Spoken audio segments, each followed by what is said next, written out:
عمومی طور پر لوگ غسل کرنے کے لیے جاتے ہیں اور غسل کر کے باہر آ جاتے ہیں، وہ سمجھ رہے ہوتے ہیں کہ بھائی صحیح غسل کیا ہے. تو آئیے مفتی صاحب بیٹھے ہوئے پوچھتے ہیں ان سے کہ غسل کا سنت طریقہ کیا ہے. کیا فرمائیں گے مفتی صاحب؟ دیکھیں، غسل فرض ہو یا غسل سنت کی ادائیگی کا ارادہ ہو یا غسل مستحب کا ارادہ ہو، سب میں بہتر طریقہ یہی ہوتا ہے کہ سنت طریقے سے غسل کیا جائے. صحیح. غسل کے ویسے 3 فرض ہوتے ہیں. ایک ہوتا ہے کلی کرنا، اور دوسرا ہوتا ہے ناک میں پانی چڑھانا، تیسرا ہوتا ہے تمام ظاہری بدن پر پانی بہانا. یہ فرائض ہے. یہ فرائض ہیں. ٹھیک ہے. لیکن اگر کسی شخص نے یہ بھی ادا کر لیے تو غسل ہو جائے گا. بہتر یہ ہے کہ سنت طریقے سے غسل ادا کرے تاکہ ثواب کا ترتب بھی ہو. ٹھیک ہے. غسل کرنے کا جب ارادہ ہو تو سب سے پہلے نیت کر لی جائے. پاکی کے حصول کی نیت کرنے سے ثواب حاصل ہوگا.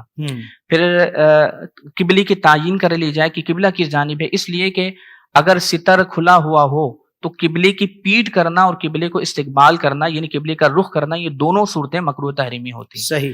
اب غسل کرنے لگے تو سب سے پہلے یہ کہ دونوں ہاتھوں کو پونچھوں تک دھو لیں. صحیح. اس کے بعد پھر استنجے کے مقام کو دھو لیں، اگلا پچھلا مقام دھو لیں. اس کے بعد پھر جسم پر کہیں ناپاکی لگی ہو تو اسے زائل کر لیں.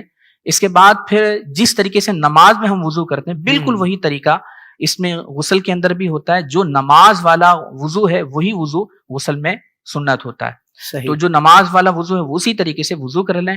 یہ فقہاء نے فرمایا کہ پاؤں نہ دھوئیں. لیکن یہ اس زمانے کے اعتبار سے فقہاء نے فرمایا تھا کہ اس زمانے میں چونکہ نالیاں نہیں ہوا کرتی تھی تو غسل کرنے کے بعد پانی سارا جمع ہو جاتا تھا. اب چونکہ ہمارے یہاں نالیاں موجود ہیں اس لیے فقہاء فرماتے ہیں کہ اگر پاؤں دھو لیے جائیں تو اس میں کوئی حرج نہیں ہے. نماز والا وضو کرنے کے بعد اب سب سے پہلے سیدھے کندھے پر پانی ڈالیں اور اس کے بعد پھر الٹے کندھے پر پانی ڈالیں اور پھر سر سے پورے جسم پر پانی بہا لیں.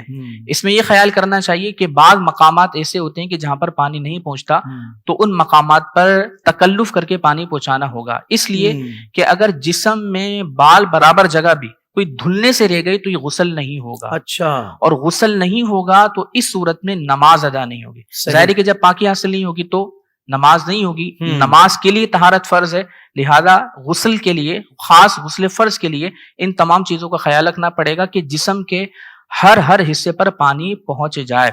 پھر جو پان گٹکے کھانے والے احباب ہیں وہ بھی اس پر توجہ کر لیں.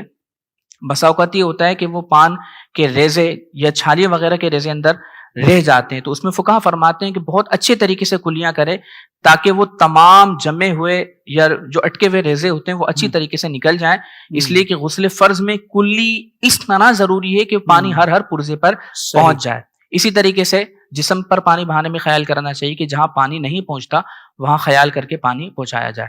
سردیوں میں زیادہ خیال کرنا چاہیے کہ جسم پر بسا اوقات خشکی ہوتی ہے تو پانی نہیں پہنچ پاتا تو خشکی والے مقام پر پانی پہنچانے کا اہتمام ہو. اسی طریقے سے بغل ہے ان پر پانی پہنچانے کا اہتمام کیا جائے. یا وہ اعضاء کی جب مل جاتے ہیں تو پھر ان میں پانی نہیں پہنچ پاتا تو ان میں تکلف کر کے خیال کر کے ان پر پانی پہنچانا لازم ہوگا.